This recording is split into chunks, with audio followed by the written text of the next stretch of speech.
Hoy quiero compartir con ustedes algo que va más allá de los consejos médicos o los consejos de salud. Se trata de la familia, de la confianza, de las decisiones que tomamos cuando alguien a quien amamos está luchando por su vida. Como persona que ha pasado años trabajando con familias que se enfrentan a decisiones imposibles, he sido testigo de cómo las crisis revelan cómo son realmente las personas. La historia que voy a contarles es difícil, es dolorosa, pero también es necesaria, porque en algún lugar alguien necesita escucharla, alguien necesita saber que no está solo en lo que ha vivido. Antes de empezar, quiero advertir que esta historia trata sobre la pérdida de un hijo. Si eso es demasiado difícil para ti en este momento, lo entiendo perfectamente. Pero si puedes seguir conmigo, te prometo que esta historia es importante. Trata sobre la responsabilidad, sobre lo que ocurre cuando las personas que deberían estar a nuestro lado nos dan la espalda, y sobre el largo camino para recuperar tu vida cuando te lo han quitado todo. Permítanme comenzar diciendo esto. Cuando tu hijo está enfermo, realmente enfermo, nada más existe.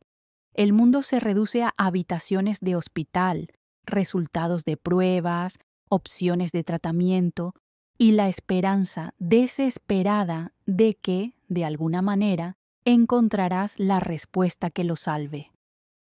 Aquí es donde comienza nuestra historia.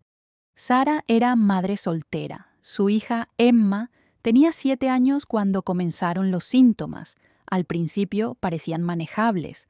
Fatiga, dolor ocasional, el tipo de cosas que podrías descartar como dolores de crecimiento o un virus que no acaba de desaparecer. Pero no desaparecieron, empeoraron. La energía de Emma desapareció. Dejó de correr por el jardín, dejó de hacer los elaborados dibujos que solía crear durante horas, dejó de ser la niña brillante y curiosa que Sara conocía. Al principio, los médicos no sabían qué le pasaba. Las pruebas no daban resultados concluyentes o eran confusas. Sara se tomó unos días libres en el trabajo, luego más, agotando sus días de baja por enfermedad y sus vacaciones mientras iban de especialista en especialista. Finalmente, tras meses de búsqueda, encontraron la respuesta. Emma padecía una rara enfermedad autoinmune, tan poco común que la mayoría de los médicos nunca la habían visto. Su cuerpo se estaba atacando a sí mismo y, sin intervención, el daño sería irreversible. Sin embargo, había esperanza. Un hospital de investigación a 3 estados de distancia estaba llevando a cabo ensayos con un tratamiento experimental. Los resultados eran prometedores. Los niños con la enfermedad de Emma estaban respondiendo, entrando en remisión y volviendo a la normalidad. Pero el tratamiento no estaba cubierto por el seguro.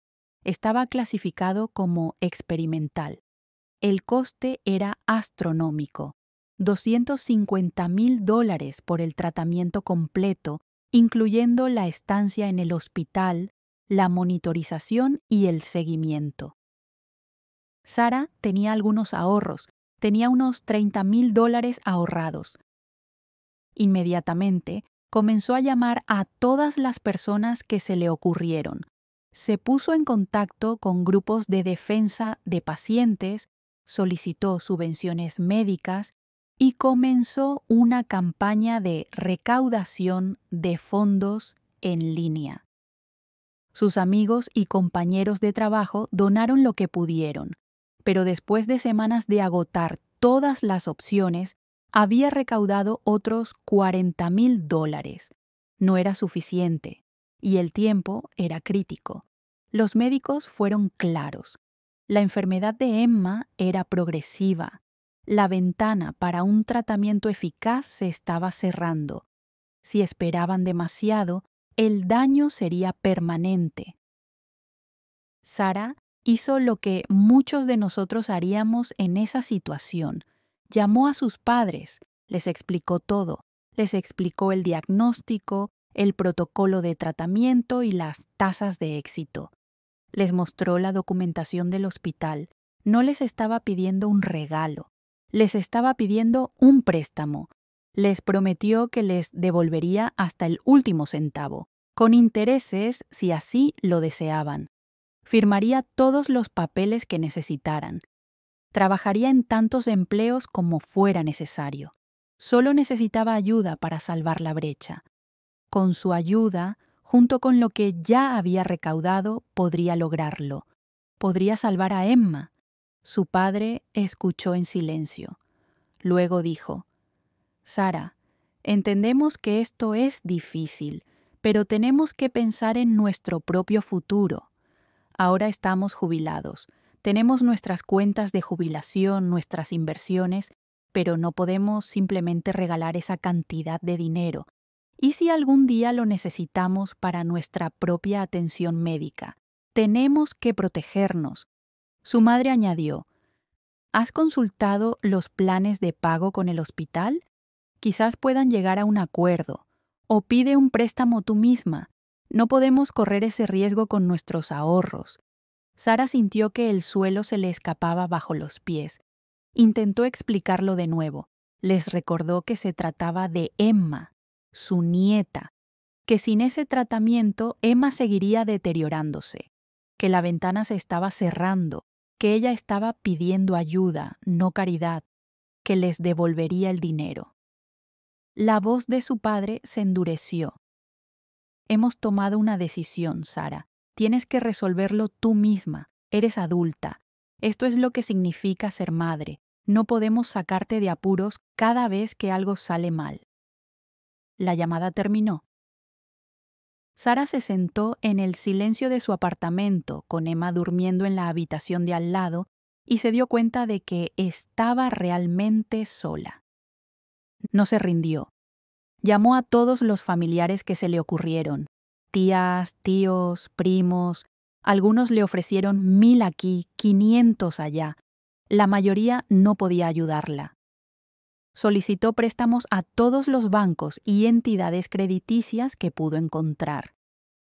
Su historial crediticio era bueno, pero como madre soltera con facturas médicas cada vez más elevadas y menos horas de trabajo, nadie le prestaba ni de lejos lo que necesitaba.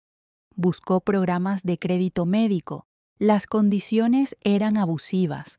Los tipos de interés astronómicos incluso así, las cantidades disponibles no eran suficientes.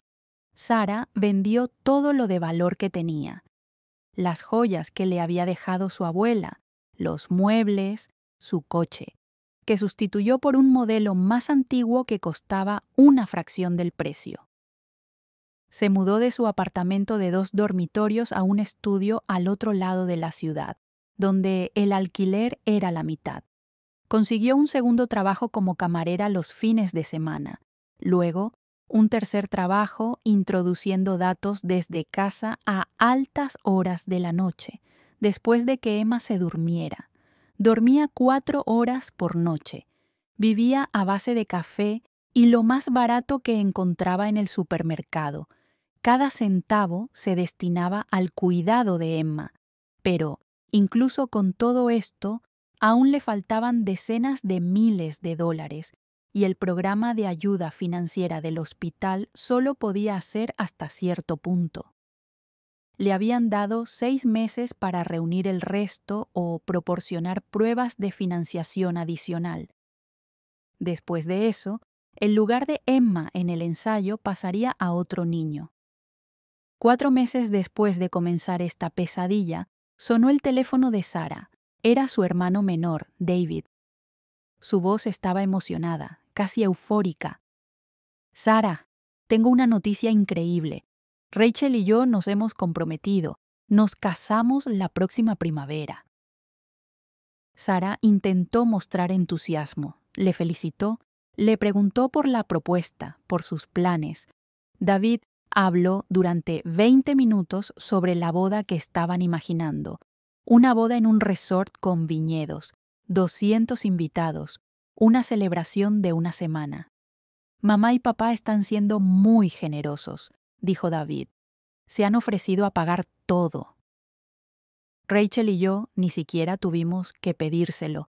Dijeron que quieren que tengamos la boda de nuestros sueños, que no debemos renunciar a nada en nuestro día especial. Sara apretó el teléfono con fuerza. Es maravilloso, logró decir. Me alegro mucho por vosotros. Después de colgar, se quedó muy quieta. Luego fue al baño, abrió la ducha para disimular el sonido y lloró hasta que le dolió el pecho. Durante las semanas siguientes, las llamadas de su madre aumentaron. Los preparativos de la boda estaban en pleno apogeo. Sara pensaba que debían elegir manteles de color marfil o crema. ¿Qué tal el menú de la cena de ensayo? Sara había pensado en qué se pondría. Tenían que encargar pronto los vestidos de las damas de honor. ¿Y podría Sara ayudar con algunos de los preparativos? Su madre se sentía un poco abrumada coordinándolo todo. Sara siguió trabajando en sus 3 empleos. Emma siguió debilitándose. La niña vivaz que solía bailar por la cocina ahora estaba demasiado cansada para caminar hasta el buzón. Sara la llevaba a casi todos los sitios. La piel de Emma había adquirido un tono grisáceo. Dormía 16 horas al día. Los médicos locales hicieron lo que pudieron para controlar los síntomas, pero sin el tratamiento experimental, lo único que podían ofrecerle eran cuidados paliativos. La fecha límite llegó y pasó. Sara había recaudado $130,000 gracias a su propio trabajo, ventas y donaciones. No fue suficiente. El hospital de investigación tuvo que ceder la plaza de Emma a otro niño. Otra niña, cuyos padres habían conseguido de alguna manera el dinero, recibiría el tratamiento que podría haber salvado a Emma. Sara vio cómo el estado de Emma pasaba de progresivo a crítico. Los médicos empezaron a hablar de medidas paliativas, de asegurarse de que Emma no sintiera dolor, de prepararse para lo inevitable. Emma tenía 8 años. Mientras tanto, los preparativos de la boda se intensificaron. El teléfono de Sara se llenó de mensajes sobre arreglos florales, opciones de bandas y si poner una fuente de chocolate o una barra de postres. Su madre la llamó una noche, frustrada porque el coordinador de la boda se estaba mostrando difícil con los cambios de horario. Se podría pensar que, por lo que estamos pagando, serían más flexibles, se quejó. ¿Sabes cuánto cuesta esta boda? Casi $300,000 con todo incluido. Pero David y Rachel se merecen lo mejor. Solo te casas una vez. Sara no dijo nada. La cifra resonaba en su cabeza. $300,000. 50,000 más de lo que habría costado el tratamiento de Emma. 3 semanas antes de la boda, un martes por la tarde, mientras Sara estaba en su segundo trabajo, llamaron del hospital. Emma había estado con una vecina que la cuidaba durante los turnos de tarde de Sara. Se había desmayado. La ambulancia la estaba llevando a urgencias. Sara se marchó inmediatamente y su jefe le gritó que no podía dejar su turno así sin más. No le importó. Condujo con las luces de emergencia encendidas, zigzagueando entre el tráfico, con las manos temblorosas sobre el volante. Emma murió 2 días después. Sara le cogió la mano. Las últimas palabras de Emma fueron: «Lo siento, mamá». Siento no haber podido mejorar. Sara le dijo que no tenía nada de qué arrepentirse, que era la persona más valiente, fuerte y maravillosa que Sara había conocido jamás, que la quería más que a nada en el mundo. Emma cerró los ojos. Su respiración se ralentizó, luego se detuvo. Tenía 8 años y 4 meses. Sara llamó a sus padres desde el hospital. Su madre contestó. Sara le dijo que Emma había fallecido. Hubo una pausa. Entonces su madre dijo, «Oh, Sara, oh, cariño, lo siento mucho. Es que es un momento terrible. La boda es dentro de 9 días. ¿Vas a poder venir? Ya hemos hecho el plano de distribución de los invitados y, si no estás allí, se estropeará todo. Quizá esto sea bueno para ti, en realidad. Una oportunidad para celebrar algo feliz, para desconectar un poco». Sara colgó sin responder. El funeral fue pequeño, unos pocos amigos, algunos compañeros de trabajo, los profesores de Emma del colegio. Los padres de Sara llegaron 15 minutos tarde y se marcharon inmediatamente después del servicio porque tenían una degustación final con el catering esa tarde. David envió flores, pero no asistió. La planificación de la boda era demasiado exigente. La boda se celebró según lo previsto. Sara no fue. Su teléfono se llenó de mensajes de texto enfadados. ¿Cómo podía hacerle esto a David? ¿Cómo podía ser tan egoísta? Era su día especial. No podía dejar a un lado su dolor por una noche. Su madre la llamó egoísta, cruel e ingrata. Su padre le envió un mensaje de texto formal diciendo que estaban decepcionados por su falta de lealtad familiar. Sara bloqueó todos sus números. No asistió a la boda. No envió ningún regalo. Se sentó en su estudio vacío, en una ciudad donde ya casi no conocía a nadie, a la que se había mudado por un alquiler más barato, y se quedó mirando la pared donde solían colgar los dibujos de Emma. Los meses siguientes fueron una nebulosa.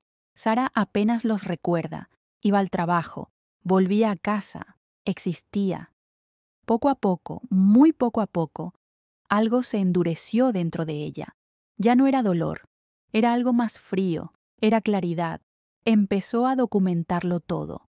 Revisó sus registros telefónicos, sus correos electrónicos, sus extractos bancarios. Creó una línea temporal. Documentó todas las conversaciones con sus padres sobre el tratamiento de Emma. Guardó capturas de pantalla de sus campañas de recaudación de fondos que mostraban exactamente cuánto había recaudado y cuánto le faltaba. Documentó las fechas en las que había pedido ayuda y las respuestas exactas que había recibido. Luego documentó la boda.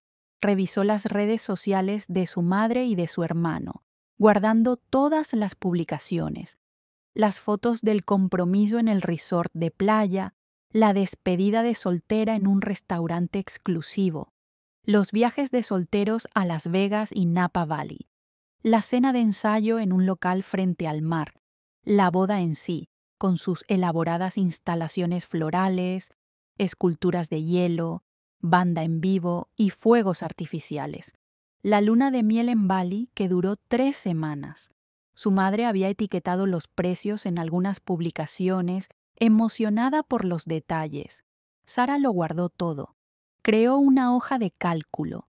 Por un lado, todas las solicitudes de ayuda que había hecho, todas las cantidades que había pedido, todas las respuestas que había recibido.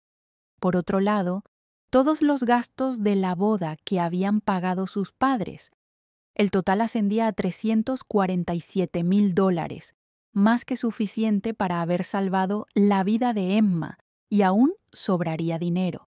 Lo guardó todo en varios lugares: almacenamiento en la nube, discos duros externos, copias impresas en una caja de seguridad. Luego se centró en reconstruir su vida. Dejó 2 de sus 3 trabajos y centró su energía en el que tenía más posibilidades de promoción. Era buena en su trabajo. Siempre lo había sido. Sin las facturas médicas, sin la desesperada lucha por conseguir dinero, podía concentrarse de verdad. La ascendieron en menos de un año. Luego, de nuevo. Pasó a ocupar un puesto directivo. Era meticulosa, organizada y motivada. La gente a veces comentaba que parecía fría, distante. No le importaba. No estaba allí para hacer amigos. Se mudó a un apartamento mejor. Seguía siendo modesto pero cómodo. Empezó a ahorrar de nuevo. No solo a ahorrar, sino a invertir. Era cuidadosa, estratégica. Leía todo lo que podía sobre planificación financiera. Creó una cartera de inversiones. Vivía por debajo de sus posibilidades y ahorraba la diferencia. 5 años después de la muerte de Emma, Sara había pagado todas sus deudas pendientes y tenía una cuenta de ahorros de 6 cifras. 10 años después, tenía una seguridad financiera que nunca hubiera imaginado posible cuando tenía 3 trabajos. Viajaba de vez en cuando, siempre sola. Visitaba lugares a los que había prometido llevar a Emma algún día, hacía fotos, escribía en un diario, mantenía vivo el recuerdo de Emma a su manera. En su tiempo libre era voluntaria en un hospital infantil donde ayudaba a las familias a navegar por los programas de asistencia financiera a los que ella misma había intentado acceder en su día. Nunca se puso en contacto con su familia. Ellos lo intentaron de vez en cuando. Un mensaje de cumpleaños de su madre, una solicitud de amistad en Facebook de David. Ella lo ignoró todo. Al cabo de unos años, se rindieron. 12 años después de la muerte de Emma, el teléfono de Sara sonó con un número desconocido. Casi no contestó, pero algo la hizo descolgar. Era su madre. Su voz sonaba vieja, temblorosa. ¿Sara? Por favor, no cuelgues. Sé que no hemos hablado en años. Sé que estás enfadada. Pero tenemos que hablar contigo. Es importante. Sara esperó. Su madre continuó. Tu padre y yo hemos tenido algunos problemas económicos. Hemos perdido la mayor parte de nuestros ahorros para la jubilación. Papá hizo algunas inversiones erróneas y luego se produjo la crisis del mercado. Perdimos la casa. Ahora vivimos en un pequeño apartamento. Intentamos sobrevivir con la seguridad social, pero no es suficiente. Lo estamos pasando mal, Sara. Necesitamos ayuda. Necesitamos un préstamo, solo para recuperarnos. Pensamos que quizá tú podrías ayudarnos. Solo por un tiempo. Sara no sintió nada, ni ira, ni satisfacción, solo una certeza fría y clara. ¿Cuánto necesitáis? Su madre parecía esperanzada. ¿Quizá 50,000? Solo para cubrir algunas deudas y tener un colchón. Te lo devolveríamos, por supuesto, tan pronto como pudiéramos. Lo pensaré, dijo Sara. Te llamaré más tarde. Colgó. Luego abrió su ordenador portátil y miró la documentación que había conservado durante más de una década. La perfeccionó. Creó una presentación. Añadió registros financieros recientes que mostraban las publicaciones de sus padres en las redes sociales a lo largo de los años, las vacaciones, los continuos regalos lujosos a David y su esposa, los coches nuevos, las membresías en clubes. Todo ello mientras le decían a Sara que eran pobres. Volvió a llamar a su madre 3 días después. Me reuniré con vosotros, con los dos, y con David también. Quiero que esté toda la familia. Entonces os lo explicaré todo. Podemos vernos este sábado a las 2 en punto. Les dio la dirección de una sala de conferencias que había alquilado en un centro de negocios local. Llegó el sábado. Sara llegó temprano. Instaló un ordenador portátil y un proyector. Tenía preparados unos paquetes impresos, uno para cada uno de ellos. Sus padres llegaron primero, con un aspecto más envejecido y desgastado de lo que ella recordaba. Su padre tenía los hombros encorvados, su madre tenía el pelo gris mal teñido.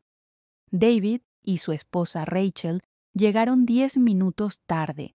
con aspecto de no entender muy bien por qué los habían convocado. Todos se sentaron. Sara se colocó al frente de la sala. «Gracias por venir», dijo. Su voz era tranquila, profesional. «Me han pedido dinero.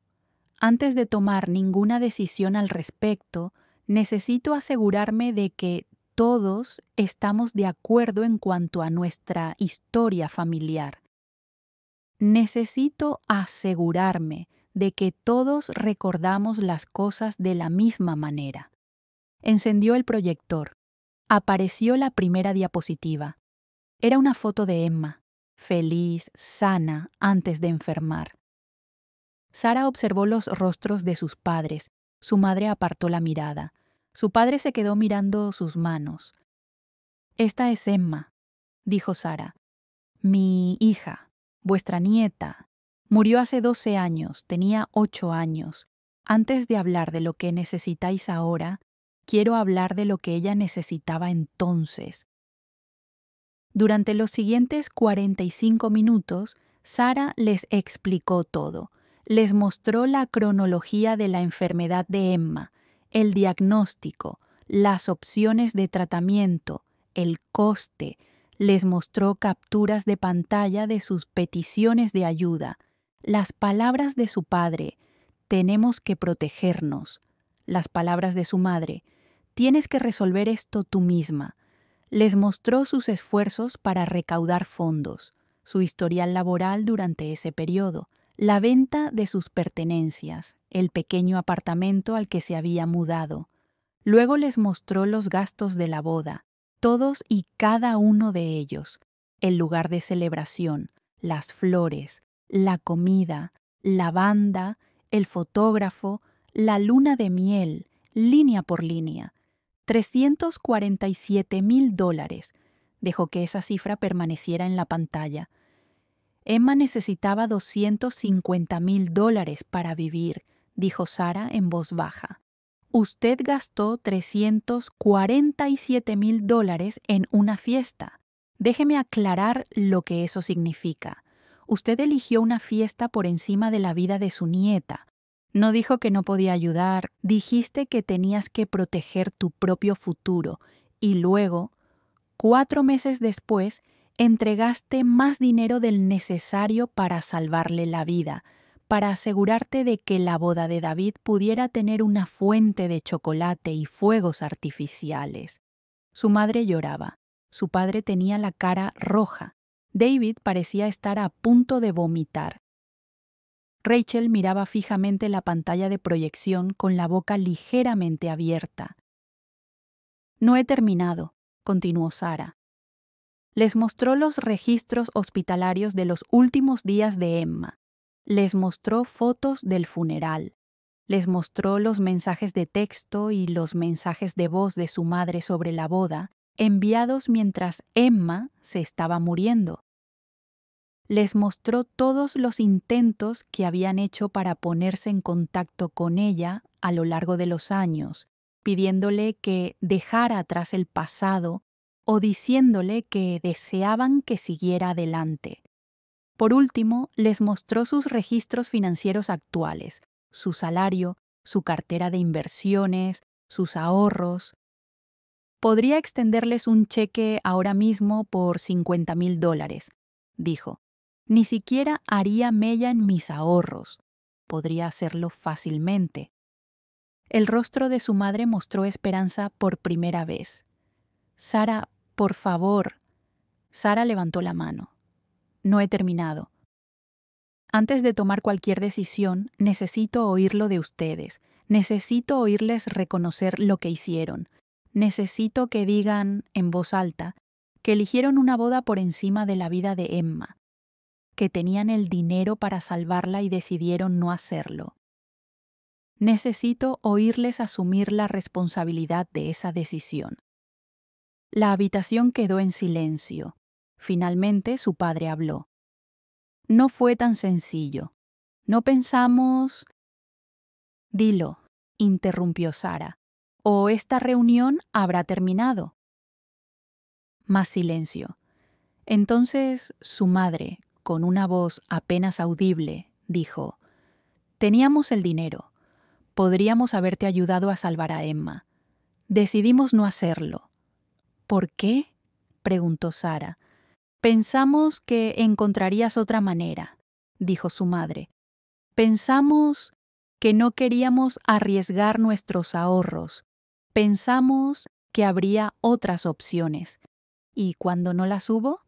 Su madre no dijo nada. Sara se volvió hacia su padre. «Tú también. Necesito oírte decirlo». Su padre apretó la mandíbula. «Tomamos la decisión de proteger nuestra seguridad financiera en lugar de ayudar con el tratamiento de Emma. Pensamos que era lo más responsable». «Responsable», repitió Sara. La palabra flotaba en el aire como veneno. Se volvió hacia David. «¿Y tú? ¿Algo que añadir?» David miró al suelo. «No lo sabía», dijo en voz baja. «Sabía que Emma estaba enferma, pero no sabía que fuera tan grave. Mamá y papá nunca me dieron detalles. Solo me dijeron que tú te encargabas de ello». Sara le mostró los mensajes de texto.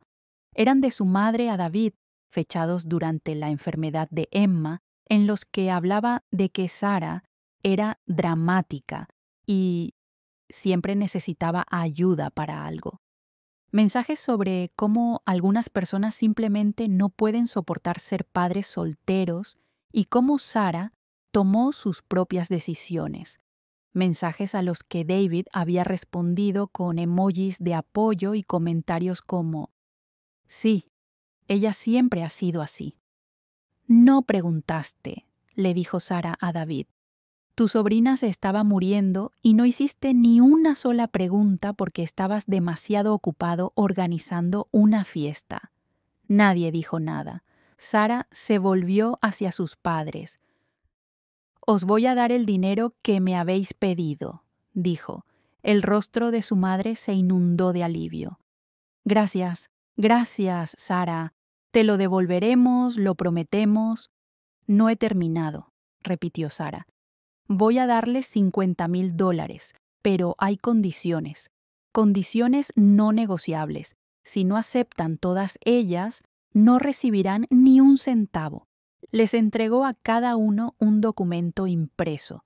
En primer lugar, firmarán una declaración escrita en la que reconocerán todo lo que hemos hablado aquí hoy. Declararán claramente que tenían los medios económicos para ayudar a salvar la vida de Emma, que se negaron y que, en su lugar, gastaron ese dinero y más en la boda de David. Este documento será notariado.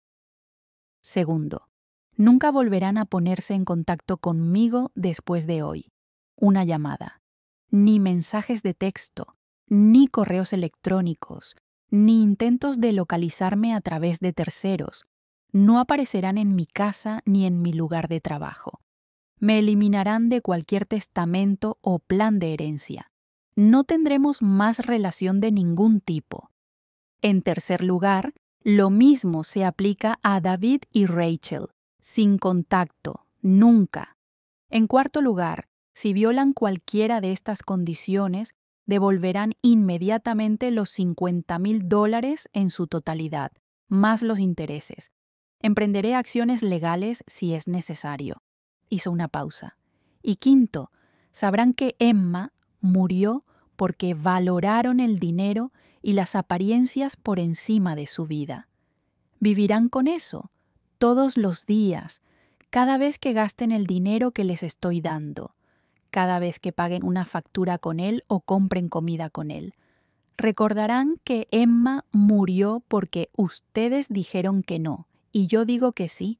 Recordarán que su nieta tuvo más compasión en sus 8 años que la que ustedes han mostrado en toda su vida. Su padre se levantó. «No puedes obligarnos a firmar algo así». «Somos tus padres. Cometimos un error, vale, pero...». «Entonces marchaos», dijo Sara simplemente. «Marchaos. Resolvedlo por vuestra cuenta, tal y como me dijisteis que hiciera yo». Su madre tiró del brazo de su padre. Fírmalo, le susurró. Fírmalo y ya está. Tardaron 20 minutos. Sara tenía a un notario esperando en una habitación contigua. Lo había planeado todo. Sus padres firmaron. David y Rachel firmaron. Todos aceptaron los términos. Sara transfirió el dinero esa misma tarde. Guardó copias de todo. Luego activó la segunda parte de su plan. Había creado un documento exhaustivo, 70 páginas. Contenía todo: la cronología, los registros médicos, la documentación financiera, los gastos de la boda, los mensajes de texto, las publicaciones en las redes sociales, las declaraciones firmadas de la reunión de esa tarde. Incluyó un prefacio en el que explicaba exactamente lo que había sucedido en un lenguaje claro y sin emociones. Lo envió a todos los miembros de su familia extendida: tías, tíos, primos, primos segundos. Lo envió a los amigos de sus padres, a aquellos de los que tenía la información de contacto. Lo envió a personas de su iglesia, de sus clubes sociales. Lo envió a los suegros de David. Se lo envió a los vecinos de la calle de sus padres. Lo publicó, sin incluir información identificativa, en varios foros para familias que se enfrentan a crisis financieras médicas como advertencia. No añadió comentarios, no editorializó, simplemente presentó los hechos y dejó que la gente sacara sus propias conclusiones. La respuesta fue inmediata y abrumadora. Su teléfono, que había mantenido con su apellido de soltera y cuyo número había cambiado por seguridad, permaneció en silencio, pero se enteró, a través de algunos canales que había dejado abiertos, de lo que había sucedido. Sus padres estaban devastados. Las personas a las que consideraban amigos dejaron de hablarles. La comunidad de su iglesia se distanció de ellos. Los vecinos que antes charlaban con ellos durante sus paseos ahora cruzaban la calle para evitarlos. La familia se fracturó. Algunos parientes se pusieron en contacto con Sara para disculparse por no haber ayudado más en ese momento, por no conocer toda la historia. Otros cortaron por completo el contacto con sus padres, disgustados por lo que habían hecho. El matrimonio de David se volvió tenso. La familia de Rachel había leído el documento.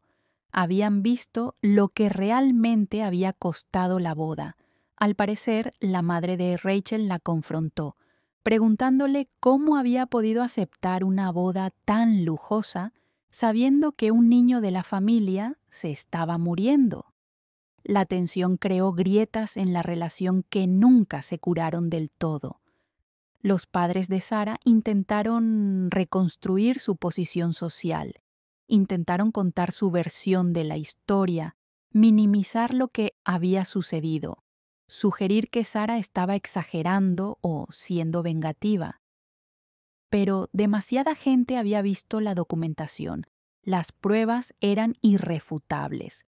Las declaraciones firmadas que habían hecho, reconociendo todo, hacían imposible la negación. Sara nunca volvió a hablar con ellos, tal y como habían acordado. El dinero se gastó, sobrevivieron económicamente, pero a duras penas. Sin embargo, su cómoda jubilación, rodeados de amigos y familiares, celebrando a sus nietos, disfrutando del estatus social que habían construido con todo un vida de trabajo, todo eso se había esfumado. Habían perdido más que su dinero. Habían perdido su reputación, sus relaciones, su legado. Sara siguió con su vida, la volvieron a ascender, viajaba con más frecuencia, llevando siempre consigo una foto de Emma. Visitaba los lugares que Emma había querido ver y tomaba fotos, llevando un diario como si le escribiera cartas a su hija. Querida Emma, hoy fui al Gran Cañón. Te hubiera encantado. ¿Recuerdas que querías ser geóloga?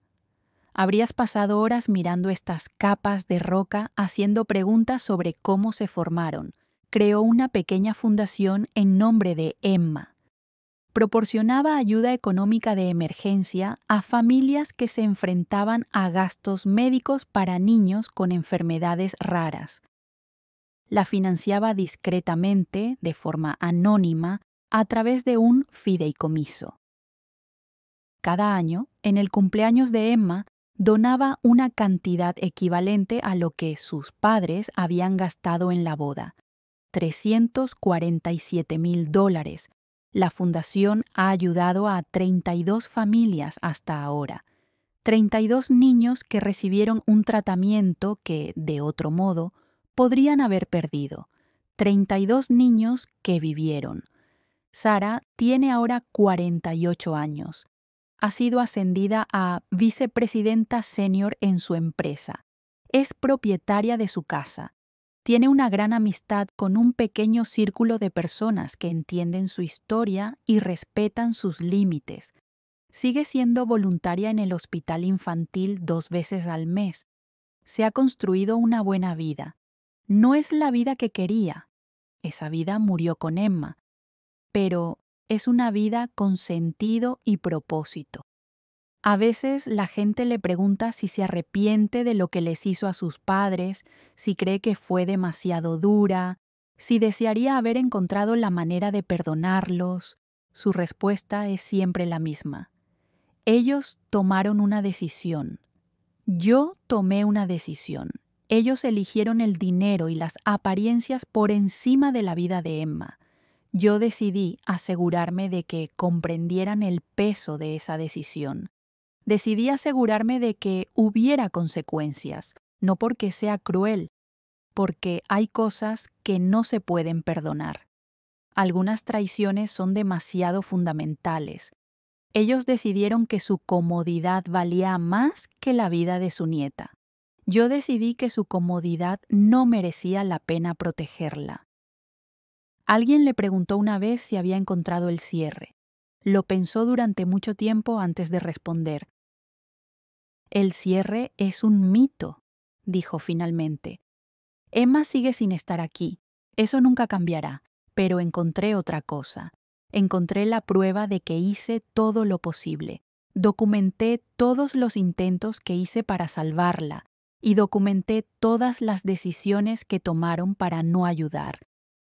Puedo vivir con mis decisiones. Ellos tienen que vivir con las suyas. Eso no es cerrar el capítulo. Eso es responsabilidad. Quiero hacer una pausa aquí y reconocer lo que podéis estar sintiendo. Quizás estéis enfadados en nombre de Sara. Quizás penséis que fue demasiado lejos. Quizás estéis en un término medio. Estos sentimientos son válidos. Esta historia está diseñada para hacernos sentir incómodos porque la situación es incómoda. Pero quiero deciros por qué la he compartido. La he compartido porque esto sucede. Quizás no de esta manera exacta, quizás no con este resultado exacto, pero las familias toman estas decisiones. Valorar las apariencias por encima de las necesidades reales, proteger su propia comodidad mientras alguien a quien dicen amar sufre. Y esto sucede todos los días. Lo he visto en mi práctica. He visto a familias negarse a ayudar con los gastos médicos mientras gastan generosamente en cosas que no son esenciales. He visto el daño duradero que causan estas decisiones. También lo compartí porque necesitamos hablar sobre la responsabilidad. Vivimos en una cultura que antepone el perdón a todo lo demás, que sugiere que dejarlo pasar es siempre la respuesta, que aferrarnos al rencor o al dolor nos convierte en el problema. Pero a veces, hacer que las personas se responsabilicen, asegurarnos de que afronten las consecuencias de sus decisiones, es la única forma de mantener nuestra integridad y nuestro sentido de la justicia. Sara no perdonó a sus padres porque lo que hicieron era imperdonable, y ella tiene derecho a tomar esa decisión. Por último, Lo compartí porque quiero que piensen en la dinámica de su propia familia, en las ocasiones en las que alguien necesitó ayuda y cómo respondieron ustedes, en las ocasiones en las que ustedes necesitaron ayuda y cómo respondieron los demás, en si las relaciones de su vida se basan en el cuidado genuino o en la obligación y las apariencias, en si se rodean de personas que realmente estarían ahí en caso de crisis o de personas que encontrarían razones para protegerse a sí mismas. Esta historia plantea preguntas difíciles. ¿Cuándo está justificada la lealtad familiar y cuándo se convierte en complacencia? ¿Cuándo debemos ser indulgentes y cuándo debemos exigir responsabilidades? ¿Cómo equilibramos nuestras propias necesidades con las de los demás? ¿Y qué hacemos cuando las personas que más nos deberían querer demuestran que su amor tiene condiciones, tiene límites, tiene un precio? No tengo respuestas perfectas a estas preguntas. Nadie las tiene. Pero sé esto. Sara amaba a su hija más que a nada. Hizo todo lo humanamente posible para salvar a Emma. Y cuando las personas que podrían haber ayudado decidieron no hacerlo, ella tenía todo el derecho a recordar esa decisión para siempre. Tenía todo el derecho a asegurarse de que ellos también la recordaran. Si has vivido algo similar, si te han abandonado cuando necesitabas ayuda, si has visto cómo personas que decían quererte te daban la espalda en un momento de crisis, si has cargado con el peso de esa traición durante años, quiero que sepas algo. Tienes derecho a estar enfadado, tienes derecho a alejar a esas personas de tu vida, tienes derecho a negarte a perdonar, tienes derecho a protegerte para que nunca más te vuelvan a hacer daño de esa manera. Y tienes derecho a construir una nueva vida, según tus propios términos, con personas que realmente estén ahí cuando importa. Tu dolor es válido, tu enfado es válido, tu decisión de alejarte es válida. No le debes a nadie acceso a tu vida si han demostrado que no se puede confiar en ellos. Me gustaría saber tu opinión. ¿Has sufrido la traición de tu familia durante una crisis? ¿Cómo lo manejaste? ¿Has encontrado tu propio camino hacia la responsabilidad, la reconstrucción y el avance? Tu historia podría ayudar a alguien más que está pasando por lo mismo en este momento. Comparte tus pensamientos en los comentarios. Creemos un espacio donde las personas puedan ser honestas sobre estas experiencias difíciles. Si esta historia te ha llegado, compártela. Quizás alguien en tu vida necesite escucharla. Quizás alguien necesite permiso para dejar de perdonar a personas que no merecen perdón. Alguien podría necesitar saber que no está solo en lo que ha vivido. Gracias por escuchar esta difícil historia. Gracias por hacer espacio para las emociones duras que suscita. Y recuerda, tú decides quién merece un lugar en tu vida. Tú decides qué aceptas y qué no. Tú estableces los límites, exiges responsabilidad y te alejas de las personas que han demostrado que no estarán ahí cuando sea necesario. Eso no es crueldad, es respeto por uno mismo, es supervivencia, es justicia. Brindemos por honrar a las personas que hemos amado y perdido. Brindemos por hacernos responsables a nosotros mismos y a los demás. Brindemos por construir vidas íntegras, incluso cuando sea difícil, incluso cuando duela. Y brindemos por saber que, a veces, lo más fuerte que podemos hacer es negarnos a olvidar o perdonar la traición.